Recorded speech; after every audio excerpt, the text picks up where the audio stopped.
Well, Steve, let's ask the man himself, Amos Hochstein. It's great to have you on the program. So earlier this morning, you said that prices should be set in a way that provides for economic growth. What do you mean by that? And what is the right price for this administration? Because right now we're seeing oil between 85 and 100. Well, first, Hadley, thank you for having me. It's good to be with you again in person. Look, oil prices need to be priced in such a way that we can have global growth. We're in the middle of a devastating war in Europe. We are still coming out of the pandemic and growth rates, and demand is rising. And as a result, we've seen elevated prices, which are now triggering economic instability.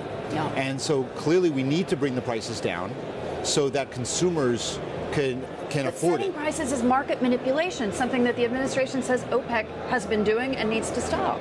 Well, look, the oil market is not exactly a free market. It is controlled entirely or largely by a combination of private companies and state-owned companies that are making decisions. So what we are saying is, look, as we are going through these extraordinary times with a war that involves the invader here is a third largest oil producer in the world. So we have to recognize that. And President Biden has done everything he can to maintain supply. Remember, 4 months ago, we were at $120 almost a barrel. Today, we brought it down. We've released almost 200 million barrels a day from the SPR, from the petroleum reserves. We need to do more to bring we brought prices at the pump in the United States down from $5 to now $3.50. But is the answer to that windfall taxes? Because the oil producers in America, as you very well know, pushed back on the president's tweet just a few days ago. They are essentially saying this is not our fault, and frankly, it's not our problem. It's the administration's problem in terms of their policy. Wait a minute. I completely reject that notion. The administration has taken every step to encourage the companies in the United States and around the world. I talk to those CEOs all the time, and they tell me he's not talking to them. That is not true. It's just flatly not true. I talk to the CEOs. Other senior members of the administration talk to the CEOs on a regular basis. People know that. I don't think that's the issue. The issue is this. We want them to increase their capex, increase investment. The price environment for the last year, over a year now, lends itself to investment. So take those profits that you're making. We're not against profits. What we do want, and the president said this last week, take those profits and invest them. You want to pay some back to shareholders? Some is fine, but not excessively. You want to take these profits? That's fine too, but not excessively. We're in a war, and you can do more to increase production. Look, the United States government can't be the one that supplies the market. We've done 180 million barrels nearly. Can you imagine the last 6 months minus a million barrels a day? The United States could technically be the swing producer, if not for the policies. Well, Hadley, we've increased production in the United States. We're very close to and probably going to exceed the record production in the United States. But companies need to do more to invest in America. What about Saudi Arabia? Because I have heard so many versions of this story, it's enough to make your head spin. Did the Saudis agree to a secret deal with you, and then did they lie to your face and change their mind? Look, what you saw, what OPEC decided, the 2 million barrel cut that they announced, which represents a certain amount of that as real cuts, has had an impact. Oil prices have gone up from where they were when they announced that cut. We think that was a mistake. We disagreed with it at the time. We were disappointed. We were very open and clear. But did they lie to you? Look, I'm not going to go into the dynamics of who said what when. At the end of the day, we were very clear, both in private and in open and in public, about the fact that we thought there was a mistake to cut production at this time, especially at that level. Prices were not coming down. We are doing everything we can to tell not just American companies, but even global producers such as Saudi Arabia and others. The president last week said that we are going to buy back the 200, 180 million barrels that we've just released. We're going to buy it back at a price if it reaches 70.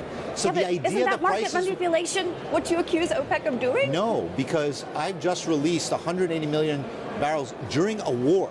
That is what the SPR is for. I wish there was no war. I wish I didn't have to release from the SPR. Do you believe, honestly, that Saudi Arabia is helping Russia to win a war against the Ukrainians? Do you honestly believe that? Is that what's happening? I'm not accusing anybody's motivations.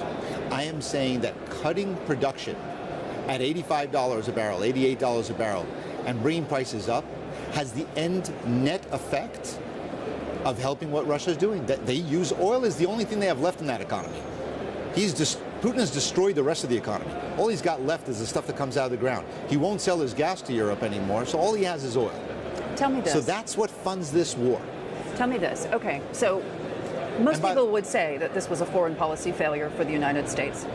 But one foreign policy win, an energy win, has been, of course, what you have just managed to accomplish in terms of the maritime border agreement between Israel and Lebanon. That's a massive win. It's a historic move. What does this actually mean for people on the ground? How quickly are we going to see investment, and how quickly are we going to see the potential unlocked?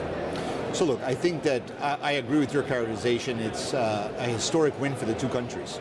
At the end of the day, this is an area where there's been so much success in Israel and Egypt and Greece soon on offshore development for natural gas, which has transformed the region. Lebanon has had zero of it. Now this opens the opportunity for the first time, foreign direct investment. I think the investment will be quick. Whether or not there's discoveries, that's up for companies to go and drill. But we have created certainty now of security of supply from the East Med, which is not only important for Israel, not only important for Lebanon, it's important to Egypt, it's important for Europe.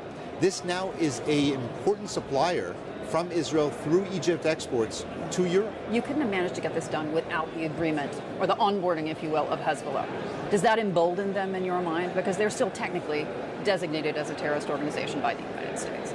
Hezbollah is a terrorist, not just designated, they are a terrorist organization. However, if what emboldens them is more agreements between Israel and Lebanon, if what emboldens them is to have open, transparent foreign investment that supports the people of Lebanon, that's what we care about. I don't care about Hezbollah. What I care about is the people of Lebanon, who under the current structure and Hezbollah's reign have less than 2 hours of electricity per day.